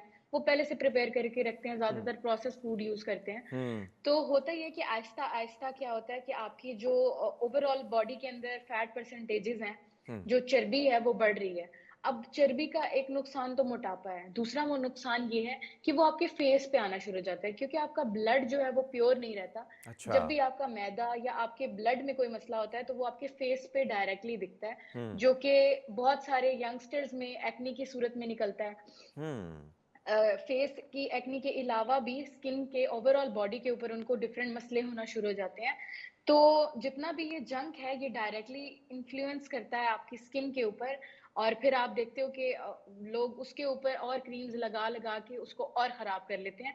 तो बेहतर यही है कि हेल्दी खाएँ और जितने हो सके फ्रूट जूसेस वग़ैरह का यूज़ करें, ताकि आपका ब्लड प्यूरिफ़ाई हो सके हुँ। और आपकी स्किन कायनात एक और निखर चीज़ जाए। जो हम देखते हैं, यानी आप अब उस तरफ भी आते हैं क्योंकि मौसम है, औसम नहीं है भाई साहब। औसम इसलिए नहीं कह सकते कि अब सुबह सवेरे तो मौसम औसम था, लेकिन भाई साहब थोड़ा-सा बाहर निकलते हैं तो फिर हब्स इतनी ज़्यादा है और दुबई में तो माशाल्लाह एसी के बगैर गुज़ारा ही नहीं होता। आपके तो सिचुएशन ही डिफरेंट होगी। लेकिन लेकिन ये जो मौसम है, सावन आता है और फिर जो हर तरफ आपको, यानी अगर बारिश बरसती है तो हर तरफ से स्मेल, हब्स इतनी ज़्यादा होती है खाने-पीने के हवाले से। इसमें आपको क्या तरजीह देती हैं कि कौन से ऐसे खुराक है जिसका इस्तेमाल करके कहीं न कहीं आप अपने स्टमक को रिलैक्स रखते हैं, अपने पेट को, अपनी स्किन को फ्रेश रखते हैं? क्योंकि आपको पता है कि हब्स ज़्यादा होती है, नमी ज़्यादा होती है तो उससे स्किन ऑयली बहुत ज़्यादा हो जाती है। तो मैं चाहता हूँ कि आप कुछ सिंपल खुराकों के हवाले से भी बताएँ कि हम अगर उसको अपनी ज़िंदगी में लाते हैं तो उससे यानी स्टमक भी बच सकते हैं, आपकी सेहत जो है उस पे जो बुरे असरात आते हैं उससे भी हम बच सकते हैं। जी, अच्छा, आपने बहुत अच्छा सवाल किया है सावन हुँ। के हिसाब से। इससे तो पहले सवाल अच्छे नहीं थे। बेसिकली नहीं, नहीं, बिल्कुल अच्छे थे। अच्छा। लेकिन अभी ये आजकल हॉट टॉपिक चल रहा है, हुँ, बिकॉज़ अभी आपको पता है पाकिस्तान में बारिशों की जो सूरत-ए-हाल है। हुँ, बेसिकली होता ये है कि जब ये इस तरीके का हब्स का महीना आता है, तो इंसान वैसे ही, क्योंकि बाहर निकलते हो आपको बहुत ज़्यादा प्लेज़ेंट फ़ील नहीं होता। हुँ, आप जो हो बहुत अच्छा फ़ील नहीं करते, तो इसके अंदर मैं यही रिकमेंड करूँगी कि जैसे नेचर चलती है, नेचर को चलते रहना चाहिए। वाओ! जिस तरह का सीज़न आता है उसी तरीके से अल्लाह ताला उस टाइम पे आपको उसी तरीके के फ्रूट्स और वेजिटेबल भी देते हैं। हुँ, सीज़नल जो फल होते हैं, वो बहुत ज़्यादा रोल प्ले करते हैं सीज़न को कोप अप करने के लिए। जैसे गर्मियों में बहुत सारे फ्रूट्स और सब्जियाँ हम खा सकते हैं, जो कि जिसकी तासीर हम कह सकते हैं कि ठंडी होती है। अब हुँ, आप उसमें, अब जो सीज़न की सब्जियाँ चल रही हैं, भिंडी है और भी बहुत सारी सब्जियाँ हैं जो चल रही हैं, आप उसको यूज़ कर सकते हो। इसके अलावा आप डिटॉक्स वाटर बना के यूज़ कर सकते हो। ये तो बहुत ज़्यादा ट्रेंडी भी है, लड़कियों को लगेगा कि हम फैशन फ़ॉलो कर रहे हैं, जबकि हम्म। फैशन फ़ॉलो करते-करते वो अपनी स्किन और अपने सेहत का ख़्याल रख सकते हैं। इसके साथ-साथ जो है आप अच्छी ऐसी चीज़ों का इस्तेमाल करें जो कि जिनकी तासीर ठंडी हो। जैसे मैंने आपको बताया, आप दही का इस्तेमाल कर सकते हैं, हम्म। आप दूध की जो लस्सी बनती है मतलब टिपिकली उसको लस्सी ही बोलते हैं। हम्म। दूध की जो लस्सी बनती है वो कच्ची यूज़ कर लस्सी जो सकते होती हैं। है, हाँ। बिल्कुल, कच्ची हम्म। लस्सी जो होती है। और इसी तरीके की चीज़ें अगर आप इस्तेमाल करें, फ्रेश जूसेज़ इस्तेमाल करें, स्पेशली जो रॉ वेजिटेबल्स होती हैं, कच्ची सब्जियों का जो सलाद होता है, वो बहुत अच्छा होता है इस सीज़न में। अच्छा, तो अगर आप ये चीज़ें यूज़ कायनात करें। एक और चीज़, अब ज़ाहिर बात है कि हम हाथ होला भी नहीं रखते हैं और हमने लाहौर की गली कूचों में जाना होता है और दोस्तों को इनवाइट भी करना होता है। फिर इधर करतारपुरा में सुबह सवेरे पिंडी में बड़ी रश होती है।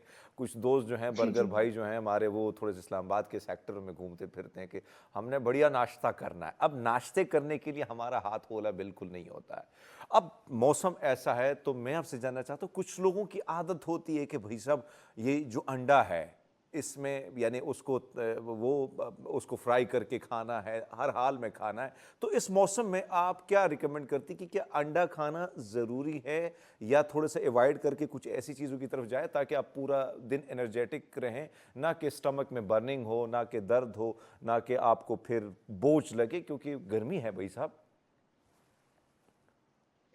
बेसिकली अंडे से अगर रिलेट कर रहे हैं हम इस चीज़ को, तो अंडा खाने में कोई कबाहत नहीं है। अगर हम्म। आपके स्टमक में कोई इश्यू नहीं चल रहा पहले हम्म। से, आपको कोई और इश्यू नहीं है, जिस्म हम्म। में गर्मी नहीं है, हम्म। तो आप अंडा खा सकते हैं, ठीक है? गर्मियों में भी खा सकते हैं, हम्म। कोई ऐसा मसला नहीं है। अच्छा, ये इसके ज़बरदस्त। अलावा अगर जी, जी। हम्म। और इसके अलावा अगर आपको कोई मसला है स्टमक में, जिस्म में गर्मी है, तो मैं यही रिकमेंड करूँगी कि डिफरेंट और भी नाश्ते होते हैं। आप अगर गूगल भी करें ना अपने ब्रेकफास्ट आइडियाज़ को, तो आपको लाखों ब्रेकफास्ट आइडियाज़ आ जाते हैं, जिसमें ओट मील हो जाता है, जिसमें दही से डिफरेंट बनने वाली चीज़ें होती हैं। तो अगर आप वो यूज़ करें कुछ दिन और उसके बाद फिर अंडा कायनात यूज़ करें, तो भी ने कोई नाश्ते मसला की नहीं है। बातें की हैं, मुख्तलिफ़ चीज़ों की बातें की हैं, खाने पीने के हवाले से बातें की हैं। प्रोड्यूसर के मुंह में थोड़ा सा पानी भी आ रहा है, कह रहे हैं भाई साहब ब्रेक लेते हैं, मैं कुछ खा ही लेता हूँ। नाज़रीन, ब्रेक लेते हैं, फिर हाजिर होते हैं आपकी खिदमत में, हमारे साथ रहिएगा। सच सवेरा में एक बार फिर आपको खुशामदीद कहते हैं। कायनात, डॉक्टर कायनात हमारे साथ इस वक्त दुबई से और स्काइप पे। सो कायनात, आप से जिस तरह हम बात कर रहे थे कि नाश्ते के हवाले से जो आपने बात की कि ये चीज़ें हैं अगर आप वो करते हैं।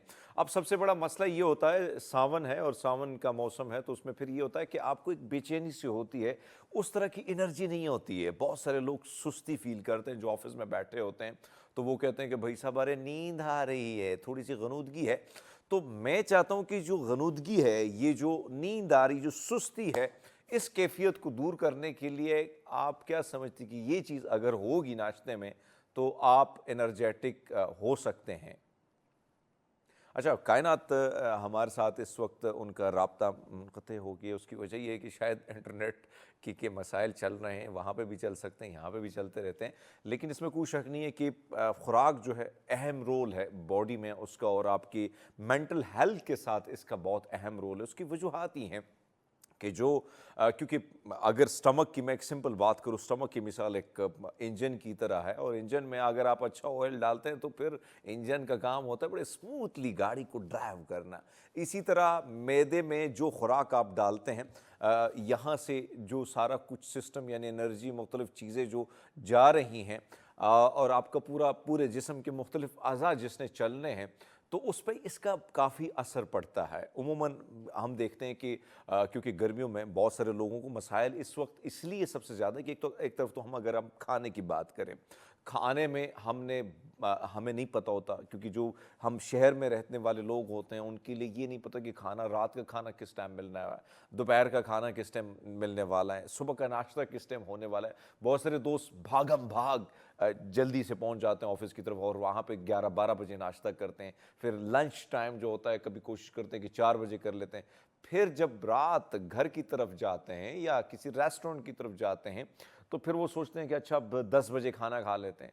तो वो जो पूरी की पूरी रूटीन है वो इतनी मुख्तलिफ हो चुकी है, जिसकी वजह से बॉडी, क्योंकि कुदरत का जो निज़ाम है उस निज़ाम के तहत जिस बॉडी को बनाया गया है, तो उसमें पूरा का पूरा क्लॉक नस्ब किया गया है, घड़ी को नस्ब किया गया है कि किस इस घड़ी आपने क्या करना है, उस लम्हे आपने क्या करना है, और हर चीज़ की एक नीड होती है। हमने बॉडी को अगर आप देखें, यानी क्योंकि यहाँ पे हम रहते हैं तो बचपन से हमारी तलब चाय की तलब होती है। हमारे देहातों में तो ये होता है कि सुबह सवेरे उठे भाई साहब, बहुत सारे लोग उठते हैं नमाज के लिए, पाठ के लिए 5-4 बजे उठ जाते हैं, और उसके बाद जब इबादत का सिलसिला ख़त्म हो जाता है तो नाश्ते की तरफ आ जाते हैं। सुबह सवेरे नाश्ता होता है, फिर लोग खेती बाड़ी के लिए, दीगर कामों के लिए निकल जाते हैं, और उसके बाद 10 बजे की चाय जो है वो बड़ी लाजिम है। वहाँ पे आज भी आप गांव मुख्तलिफ इलाकों में जाएं तो 10 बजे की चाय के साथ हल्की फुल्की कुछ ऐसी चीज़ शामिल होती है जो खा के आप अपना टाइम पास करते हैं। सो उसके बाद फिर रूटीन का जो सिलसिला है वो उस तरह चलता है, क्योंकि रूटीन से ही शुरुआत से जो है हमने अपनी जो तरबियत है, या तरबियत के साथ साथ हमने अपने स्टमक को जिस तरीके से जिस्म डाला हुआ है, तो फिर वो वही चीज़ हमसे मांगता है जिस चीज़ में। लेकिन कायनात हमारे साथ हैं, आपसे जानना चाहते हैं, मैं जो बात कर रहा हूँ कि सुबह सवेरे बहुत सारे दफातर में लोग काम करते हैं या जॉब करते हैं, काम दीगर काम, कहते हैं कि भाई साहब जिस्म में ना सुस्ती सी है, नींद आ रही है, गनूदगी है। तो मैं चाहता हूं कि इसको दूर करने के लिए कौन सी ऐसी एनर्जेटिक चीज़ है, अगर हम उसको नाश्ते में उसका इस्तेमाल कर लें तो यस, हम एनर्जेटिक रह सकते हैं। अच्छा, नाश्ते के हवाले से एनर्जेटिक रहना अगर आप चाह रहे हो, हम्म। तो सबसे पहली चीज़ तो नाश्ता इंक्लूड करना बहुत ज़रूरी है, क्योंकि हम्म। नाश्ता इंक्लूड ही नहीं है आजकल। हाय। आप जल्दी-जल्दी जाते हो ऑफ़िस, और ऑफ़िस पहुँचना इज़ द फर्स्ट प्रायोरिटी, हम्म। और हमारे पास ब्रेकफ़ास्ट का बिल्कुल भी टाइम नहीं होता। हम्म। और भागते-भागते ब्रेकफ़ास्ट करना ऐसे ही है जैसे आप अपने आप को धोखा ही एक किस्म का दे रहे हैं, क्योंकि आपका खाना खाने से सिर्फ़ जो है आपका आप कंप्लीट नहीं हो जाते। हम्म। आपको बैठ के सुकून से खाने की ज़रूरत होती है, पहली चीज़।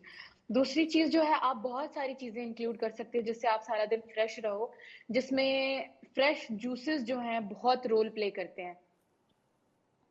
फ्रेश जूसेस जो हैं वो बहुत ज़्यादा रोल प्ले करते हैं आपके ब्रेकफ़ास्ट में। अच्छा। इसके अलावा अगर आप यूज़ करो इस तरीके की कोई चीज़ जिसमें मिल्क इंक्लूडेड हो, अब उसमें कुछ भी हो सकता है, वो दलिया हो सकता है, जौ का दलिया या कोई और दलिया, गंदम का दलिया, हम्म। वो अगर आप नाश्ते में यूज़ करें। हम्म।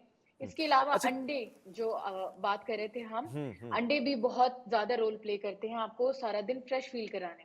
अच्छा, वैसे कायनात अगर मैं देखूं, जो आप फरमा रही हैं ख़ासकर जूस के हवाले से आपने बात की, फ्रेश जूस के हवाले से, कितना ज़रूरी है यहाँ पे अगर हम देखें, बहुत सारे लोग, बहुत सारे जितने भी माहिर ग़िज़ाइयत हैं वो ये कहते हैं कि भाई साहब, आजकल हम ये भी देखते हैं कि दूध कुछ लोग इस्तेमाल करते हैं, उसमें शक्कर भी डाल लेते हैं।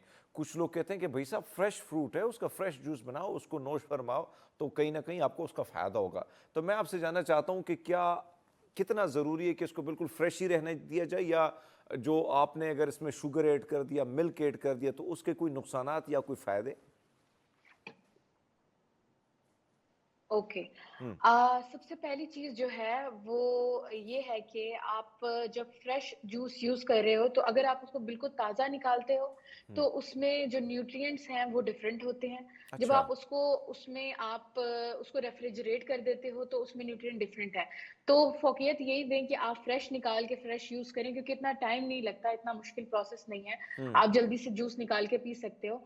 लेकिन अगर आप उसमें चीनी ऐड कर रहे हो, तो फिर ये मसला बन सकता है, क्योंकि वैसे भी जब आप जूस निकालते हो फ्रूट का, तो फ्रूट का सिर्फ शुगर रह जाता है उसके हम्म। अंदर। हम्म। डिफरेंट फ्रूट्स ऐसे होते हैं जिसमें थोड़ी-सी कह सकते हैं खटास होती है, या इतने ज़्यादा मीठे नहीं होते, तो लोगों को लगता है इसमें चीनी डालने की ज़रूरत है। हम्म। वैसे अमूमन होती नहीं है ज़रूरत, लेकिन कुछ लोग इतना ज़्यादा मीठा डेवलप कर चुके होते हैं कि उनको हर चीज़ फीकी लगना शुरू हो जाती है। हम्म।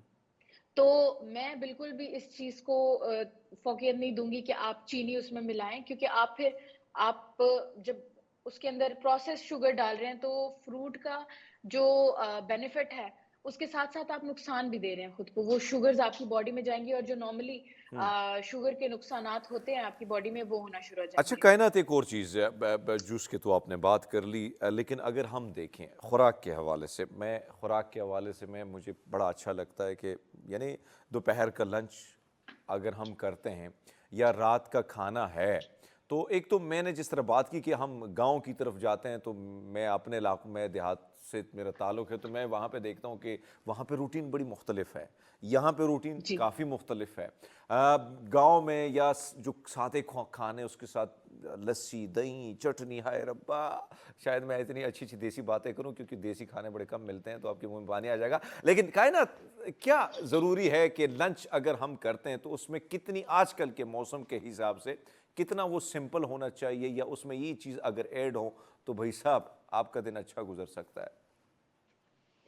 अच्छा, आपने बात की देसी खानों की, चटनी और लस्सी की, तो बेसिकली ये चीज़ को मैं मना नहीं करूँगी। हुँ, आप अगर अपने लंच में इंक्लूड करते हो तो बहुत अच्छी चीज़ है, आपको फ्रेश रखती है। हुँ, और अगर आप दूसरे तरीके से देखें तो excess of everything is bad, ये फ्रेज़ हम यूज़ करते हैं। हुँ, जब भी आप किसी चीज़ का एक्सेस कर लेते हो, आप बहुत ज़्यादा खाना शुरू कर देते हो, तो उसके नुकसानात फिर आपको फेस करने पड़ते हैं।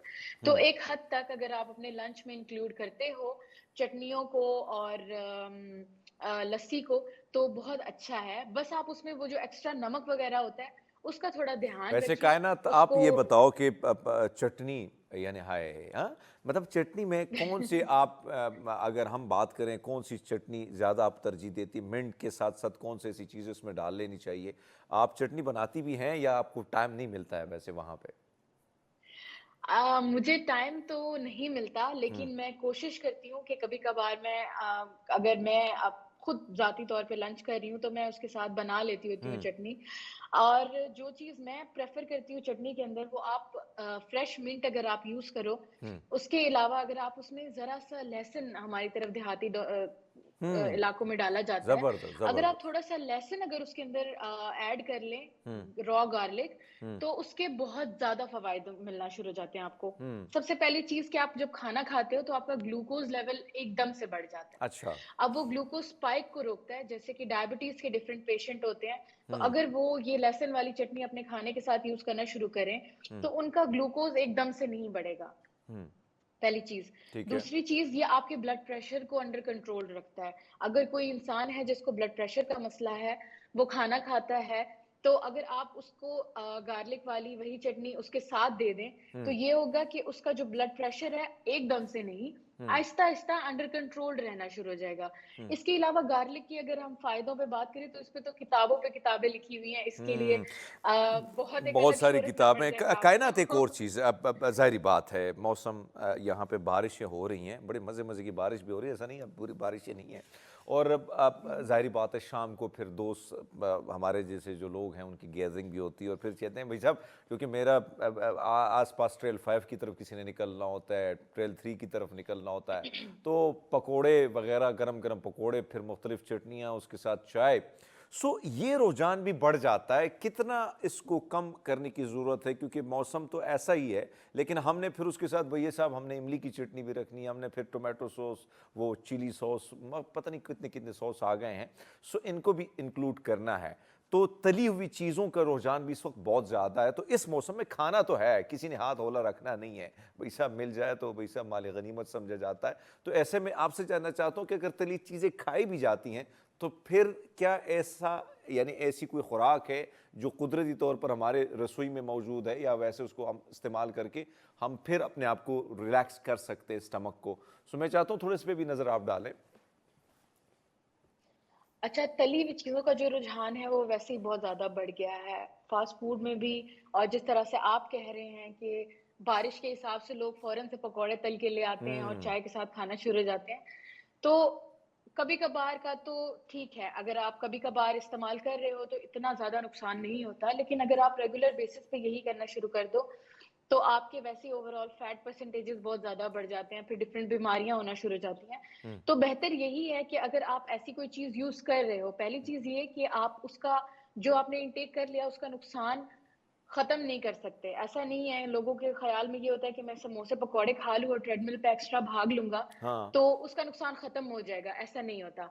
वो यानी चीज़ आप जो आपकी फरमा बॉडी रही है में कायनात, डाइजेस्ट मेरे ख्याल में होगी। एक ब्रेक लेते हैं, लेकिन आप जो फरमा रहे हैं कि भाई साहब अगर आप समोसे खाएंगे, पकोड़े खाएंगे, तो यकीनन आपका यानी हालत इस कंडीशन तक पहुंच सकती है कि फिर कहीं ना कहीं हर तरफ से समोसे पकोड़े जैसे चेहरा भी बन सकता है। भाई साहब ब्रेक लेते हैं, अब फिर आते हो तो आपकी खिदमत में हमारे साथ रहिएगा। वेलकम बैक जी, कायनात से गुफ्तगू का सिलसिला जारी है। कायनात बात तो हो रही है, लेकिन हमने देखा है कि हम जब किसी की महफिलों में जाते हैं और या शादी ब्याह में जाते हैं या कोई फंक्शन में जाते हैं, तो आपने देखा होगा कि हमारे यहाँ उमूमन ये होता है कि भाई साहब हमने पेट भर के खा लेना है और हाथ को हमने बिल्कुल होला ही नहीं रखना है। आपने देखा होगा कि जब हम जैसे ही खाना खोलता है, माज़रत के साथ अल्लाह माफ़ी दे, जो मनाजिर हमारे सामने तो बड़े भयानक किस्म के मनाजिर होते हैं। खैर यहाँ पे थोड़ा सा डिसिप्लिन होता है, लेकिन बहुत सारे इलाकों में मनाजिर बड़े खौफनाक किस्म के होते हैं। कायनात आप मुझे सुन रही हैं, तो मैं जो चीज़ें हम देख रहे हैं वहाँ पे ख़ासकर मेरे ख़्याल में ज़्यादातर ऊअर खाना जो है, ये कितना नुकसानदेह है हमारे हुँ। लिए, सेहत के लिए। और यानी हर चीज़ को प्लेट में डाल देना कि भाई साहब ये भी खाना है, वो भी खाना है, जलेबी भी खानी है और इसके बाद फिर खीर भी खानी है, लेकिन हमने कोल्ड ड्रिंक भी पीनी है। ये कितना हैवी कर लेते हैं हम अपना स्टमक, और उसका फिर आगे जाके कितना नुकसान होता है। अच्छा, इस तरह के मौक़ों पे अक्सर ये होता है हाँ। कि हम अपनी प्लेट ओवर बना लेते हैं और ज़्यादा खाना देख के हम इमोशनल हो जाते हैं हाँ, हाँ। और हमने यही सोचा होता है कि ये सब कुछ खाना है हमने। तो ऐसा छोड़ना होता है नहीं है। कि आपके स्टमक की भी एक कैपेसिटी है। हुँ। वही बात होती है कि खाना आप देखें, तो आप अपने पेट का भी ख़्याल रखें, पेट तो अपना है आपका। हुँ। तो आपने अगर इस तरीके की कोई आदत अगर कोई अपनाता है और उसको लॉन्ग टर्म में यूज़ करता रहता है, तो बेसिकली होता ये है कि स्टमक जो है हमारा एक ऑर्गन है और बड़ा ज़रूरी ऑर्गन है और जब हम उसके साथ इस तरह से खेलते हैं, हुँ। तो वो ऑटोमैटिकली इस चीज़ पे ट्रेन हो जाता है कि अब खाना मुझे ज़्यादा ही चाहिए। एक तो हुँ। आपकी भूख बढ़ना शुरू हो जाती है, अच्छा। फिर आपको कम खाना फ़ील ही नहीं होता, हुँ। अगर आप लॉन्ग रन में इसको ऐसे ही यूज़ करते हो। और दूसरी चीज़ ये है कि अगर आप ओवरफ्लो कर लेते हो तो स्टमक के लिए डाइजेस्ट करना बहुत मुश्किल हो जाता है।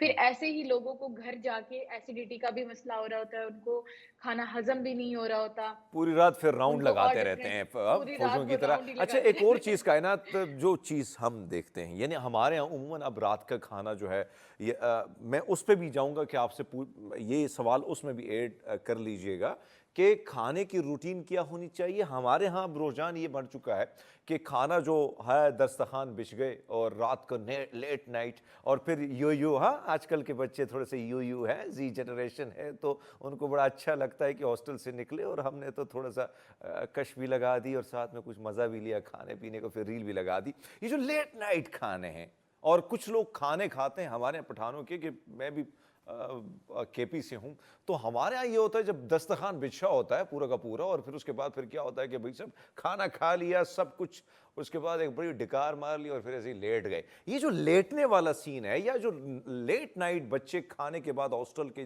नौजवान लड़के लड़कियां और जो यूनिवर्सिटीज़ के होते हैं, ये जब लेट नाइट खाना खाते हैं, इसका कितना नुकसान होता है, और वैसे खाने की रूटीन क्या होनी चाहिए? अच्छा, बेसिकली आजकल ये बहुत ही बुरी आदत आ गई है यंगस्टर्स में भी हम्म। और वैसे भी कि आप जो है बाहर जाते हो लेट नाइट खाने खाते हो और फिर उसके बाद आके घर डायरेक्टली आके बेड पे लेट जाते हो। हम्म। तो आपको जो है खाना खाने के बाद थोड़ी बहुत चहलकदमी बहुत ज़रूरी होती है करनी क्योंकि ये आपकी डाइजेशन में हेल्प देती है।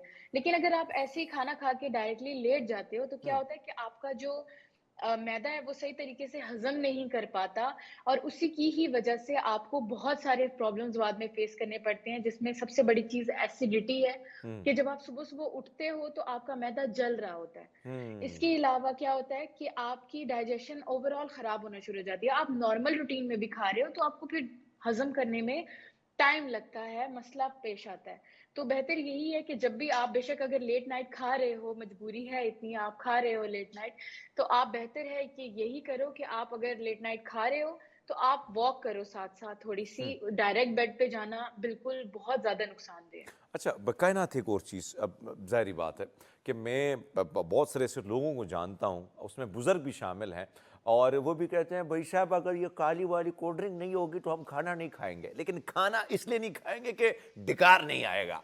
अब ये वाला रुझान बढ़ रहा है बच्चों में, नौजवानों में, बुजुर्गों में, कि काली पीली नीली जो कोल्ड ड्रिंक है, क्योंकि पैसे देते हैं हमें इश्तिहारात के लिए, तो नाम ले ही नहीं सकता हूँ मैं, लेकिन आप समझदार हैं, सॉफ्ट ड्रिंक की मैं बात कर रहा हूँ। ये सॉफ्ट ड्रिंक का इस्तेमाल इतना ज़्यादा हो चुका है कि इसका अब हर एक बंदे ने तो रणबीर कपूर जैसे सिक्स पैक बनाने हैं, लेकिन कोल्ड ड्रिंक उसने पीनी है, या कतरीना कैफ जैसा फिगर बनाना है, लेकिन फिर भी कहते हैं नहीं भाई सब थोड़ी सी पी लेते हैं।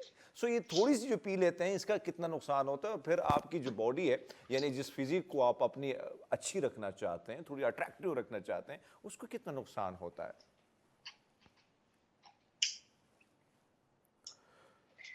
जी।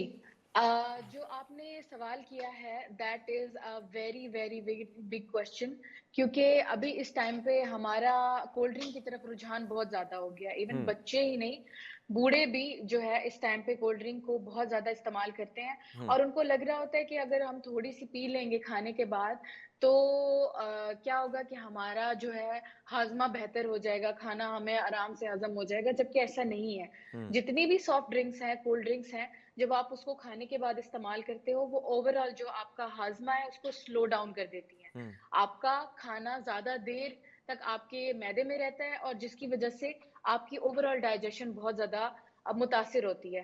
तो अगर आप ये सोच रहे हो कि कोल्ड ड्रिंक खाने के बाद आप इस्तेमाल करोगे और आपका हाजमा बेहतर होगा, तो ये आप बहुत गलत सोच रहे हैं। हम्म। इसके साथ-साथ एक और बड़ा मसला है डाइट कोक का।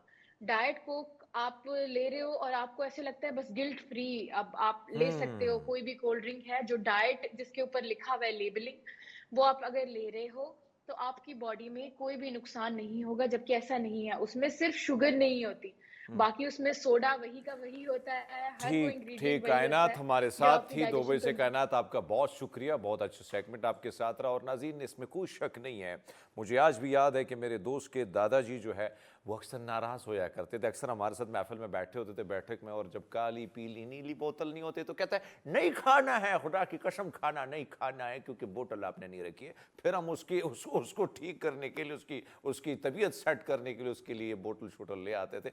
वो बोतल नहीं भाई साहब जिसको आप समझ रहे, सॉफ्ट ड्रिंक की बात कर रहा हूँ। लेकिन बहरहाल कोशिश कीजिएगा अपनी दस्तरखान से इन चीज़ों को हटाएं, ऐसे खुराक ऐसे खाने अपने दस्तरखान पर रखें जो हेल्दी हो, हेल्दी फूड हो, आपको उसका नुकसान ना हो, आपकी हेल्थ को उसका नुकसान ना हो। दोस्तों, आज का ये प्रोग्राम जो है अपने अख्ताम को पहुंचता है, लेकिन आपसे मेरी हमेशा गुजारिश होती है कि आप अपना फीडबैक ज़रूर दीजिएगा। आपके कमेंट्स चाहे वो नेगेटिव हो या पॉजिटिव हो, हमारे इस्लाह के लिए, हमारी हौसला अफजाई उससे होती है। तो प्रोग्राम के हवाले से अपने कमेंट्स ज़रूर दीजिएगा, और कल एक बार फिर एक नए टॉपिक के साथ आपसे मुलाकात होगी। तब तक के लिए दीजिएगा इजाज़त। अल्लाह हाफिज़।